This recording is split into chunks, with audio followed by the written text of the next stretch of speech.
Good afternoon, teacher. Hi, all my classmates, and hello, ladies and gentlemen. Today, I want to talk about my family. There are 4 members in my family. First of all, I want to introduce myself. My name is Chantha. I'm 12 years old. I'm a student. I'm in grade 7. I study at Chantha High School.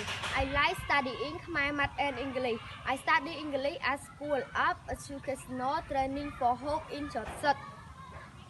I live in Chantha village, Commune, Mesang District, Prevent Province. In the future, I want to be a teacher. Second, I want to tell you about my father. My father named Chun Lee. He 40 years old. He is a sailor. He selling at home. Third, I want to talk about my mother. My mother named Sri Rot. She's 35 years old. She is a sailor. She selling at home at school. Finally, I want to introduce my sister. My sister named Kanya, she's 7 years old. She is a student too. That's all for my presentation. Thank you very much for watching. Goodbye.